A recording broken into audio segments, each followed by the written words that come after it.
Hi everyone, welcome to my channel. I am Ruby Yadav.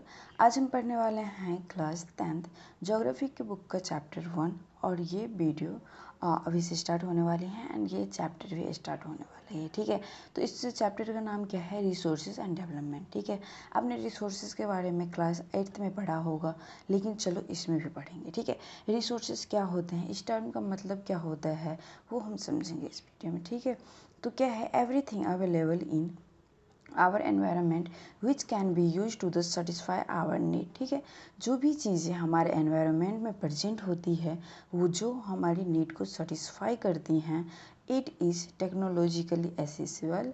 That means कि वो technologically हम use करते हैं ना, उसमें जो भी मशीन्स के थ्रू जो भी टेक्नोलॉजिकल की ज़रूरत होती है तो उसमें हम टेक्नोलॉजी का यूज़ करते हैं। इकोनॉमिकल फिजिबल हो, इकोनॉमिकल फिजिबल मतलब ये होता है कि मान कर चलो, ठीक है, आप मतलब मिट्टी के अंदर, ठीक है, मिट्टी के अंदर क्या है, 5,000 का सोना पड़ा हुआ है। ठीक है, उसे हम माइनिंग करेंगे। माइनिंग करने में, मशीन मंगवाने में, लेबर लगाने में हमें 10,000 का खर्चा पड़ रहा है। ठीक है, तो ये इकोनॉमिकल फिजिबल नहीं है। क्यों? क्योंकि जितना का फ़ायदा नहीं हो रहा उतना तो खर्चा हो रहा है। ठीक है, उल्टा अपने तरफ से ही देना पड़ रहा है, इसीलिए वो इकोनॉमिकल फिजिबल नहीं हुआ और वो हमारे लिए रिसोर्सेस नहीं कहलाएगा। ठीक है, अब देखो कल्चरली एक्सेप्टेबल। कल्चरली एक्सेप्टेबल का मतलब ये होता है कि मानकर चलो कोई बड़े से मंदिर है, उनके अंदर अगर उसके नीचे, मंदिर के नीचे ज़मीन के अंदर कितने 10 किलो सोना पड़ा होगा,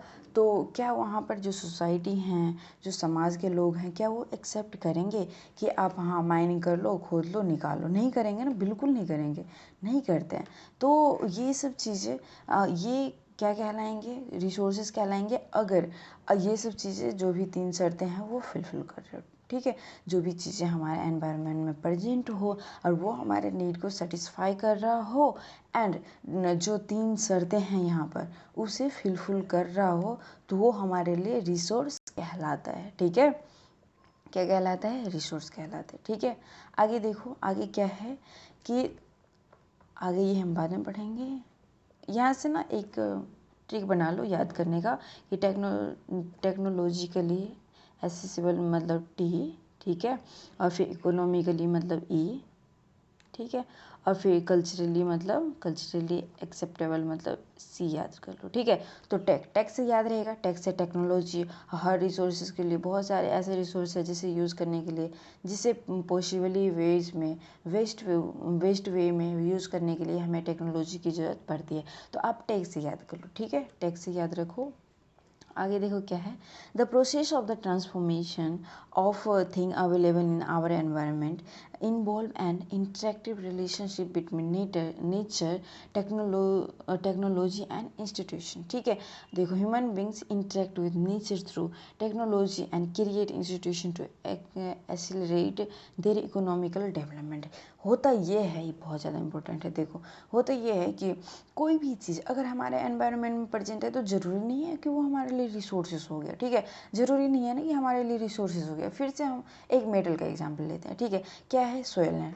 ठीक है, सॉइल क्या है? जो मिट्टी है वो नेचुरल है ना, हमें नेचर के थ्रू मिली है। ठीक है, तो सॉइल एक नेचुरल थिंग है, नेचुरल चीज़ें हैं। उसके अंदर एक मैग्नीशियम मेटल पड़ा हुआ है। ठीक है, जो एलिमेंट्स हैं, ठीक है, वो मेटल पड़े हुए हैं और उस मेटल को खोदने के लिए हम क्या करेंगे? सबसे पहले अगर वो खोदा रखा हुआ है, ऐसे पड़ा हुआ है कई सालों से, तो हमारे रिसोर्सेज नहीं हुआ। रिसोर्सेज का मीन्स ये होता है ना जो हमारे नीड को सेटिस्फाई करे, है ना, तो वो हमारे लिए रिसोर्सेज नहीं हुआ। तो वो क्या करेंगे? उस पर ह्यूमन क्या करेंगे? जो पीपल है, जो इंसान है, वो उस पर एक्टिविटीज़ करेंगे, उस पर काम करेंगे। अब वो कुछ भी जो भी चीज़ें होंगी माइनिंग करने के लिए, जो भी मशीन होगा वो मशीन लेकर आएगा, माइनिंग करवाएगा, उसमें लेबर लगवाएगा, फिर माइनिंग करके उस मेटल को निकालेगा। ठीक है, मेटल को निकालेगा और फिर वो क्या करेगा? इंस्टीट्यूशन को सौंप देगा, गवर्नमेंट को दे देगा और गवर्नमेंट क्या करेगी? वो अपने हिसाब से सोसाइटी में, समाज में डिस्ट्रीब्यूट करेगी। ठीक है, तो इसका मतलब ये है कि ह्यूमन ही काम करता है थ्रू टेक्नोलॉजी। ठीक है, ह्यूमन एक्टिविटीज़ करते हैं थ्रू टेक्नोलॉजी एंड उसे गवर्नमेंट को दे देता है ह्यूमन, और गवर्नमेंट उसे डिस्ट्रीब्यूट सोसाइटी में अच्छे तरीक़ों से कर देती है। उसकी वजह से क्या होता है? हमारे इकोनॉमिकल डेवलपमेंट होते हैं हमारी कंट्री का। ठीक है, आया समझ में? यहाँ तक आ गया? आगे क्या है, आगे एक क्वेश्चन है, do you think that resources are free gifted of nature as is assume by many. ठीक है, क्या आपने पढ़ा था पहले भी कि जो भी रिसोर्सेज हैं, क्लास 8th में पढ़ा होगा कि जो भी रिसोर्सेज है वो गॉड गिफ्टेड हैं, हमें फ्रीली गॉड गिफ्टेड मिले हुए हैं। कुछ चीज़ें ऐसी भी हैं, लेकिन यहाँ पर साफ साफ मना कर रहे हैं कि ये नहीं, देयर आर नॉट, ऐसा कुछ भी नहीं है। ठीक है, ये क्वेश्चन था कि आप भी ऐसे सोचते हैं कि रिसोर्सेज गॉड गिफ्टेड है, तो लेकिन ये बोल रहे हैं कि हाँ नहीं है, बिल्कुल नहीं है, नहीं भी है। तो resources are of function of the human activity. Resources क्या है, एक फंक्शन ऑफ एक्टिविटीज़ है। जैसे अभी हमने एग्जांपल पढ़ा था कि अगर उस पर ह्यूमन एक्टिविटीज़ नहीं करेंगे, ह्यूमन काम नहीं करेगा, तो वो रिसोर्स नहीं रहेगा, ज़मीन के नीचे पड़ा ही रह जाएगा सालों सालों तक। ठीक है, तो रिसोर्सेज क्या है, एक फंक्शन ऑन ह्यूमन एक्टिविटीज़ हैं, दैट मीन्स ह्यूमन पे डिपेंड है। ठीक है, human beings themselves are essential component of resources. ठीक है, ह्यूमन बींग ऑलरेडी एक एसेंशियल कंपोनेंट ऑफ रिसोर्सेज हैं, बहुत बड़े रिसोर्सेज है जो कि आइडियाज़, नॉलेज काम करते हैं इनके। ठीक है, they transform material available in our environment into the resources and use them। जो भी चीज़ें हमारे environment में present है उसे transform करते हैं किस में, resources में, और उसे हम अच्छे तरीके से क्या करते हैं, यूज़ करते हैं as a resource। ठीक है, these resources can be classified into the following way। ठीक है, अब हम क्लासीफाई करेंगे कुछ बेसिस पे। ठीक है, रिसोर्सेज को। तो फर्स्ट क्या है, on the basis of origin. Origin मतलब वो कहाँ से आया है, कहाँ से उत्पन्न हुआ है।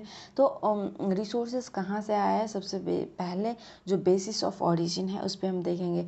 बायोटिक और बायोटिक के बारे में देखेंगे, इसके बारे में हम आगे देखेंगे, लेकिन आपने क्लास 7th में पढ़ा होगा बायोटिक और बायोटिक। अगर आप सबको बायोटिक और बायोटिक का मतलब पता है, ठीक है, अगर इसका मतलब पता है तो आप कमेंट बॉक्स में कमेंट करिए। ठीक है, कि क्या होता है अबायोटिक और अबायोटिक। ठीक है, सेकेंड क्या है कि on the basis of the exhaustibility.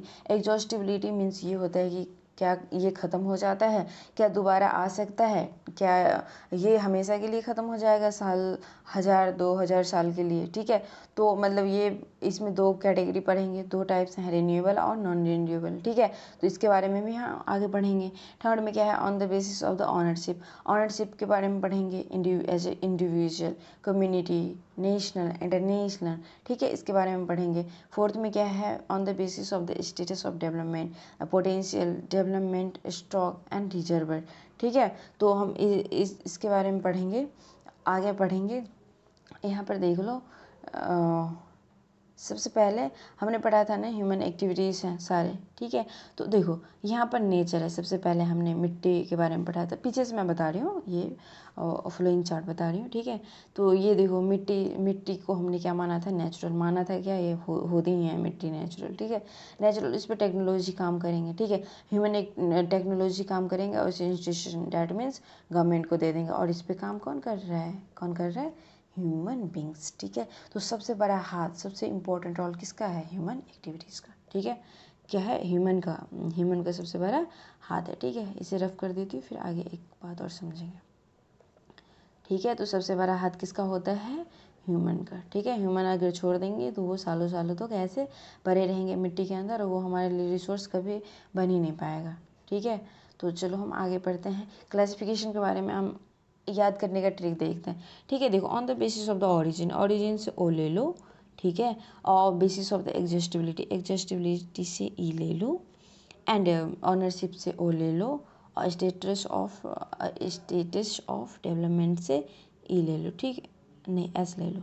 ठीक है, तो क्या हो गया, OEOS। ठीक है, OEOS से याद कर सकते हो। अब बच्चे ये बहुत ज़्यादा इंपॉर्टेंट क्वेश्चन है। ठीक है, यहाँ से आपको बोल देगा कि क्लासीफाई करो रिसोर्सेज को 4 बेसिस वे में। ठीक है, तो आपको करना होगा। ठीक है, तो ये सारे लिख दोगे तो अच्छे नंबर आ जाएंगे। ठीक है, तो आज के लिए इतना ही। वीडियो अच्छी लगी होगी तो लाइक कर देना, सब्सक्राइब कर देना, और कमेंट ज़रूर से करना, और मुझे बताना बायोटिक और बायोटिक का मतलब आप सबको पता है तो ज़रूर बताना। ठीक है, और अच्छे से पढ़ते रहना। Thanks for watching.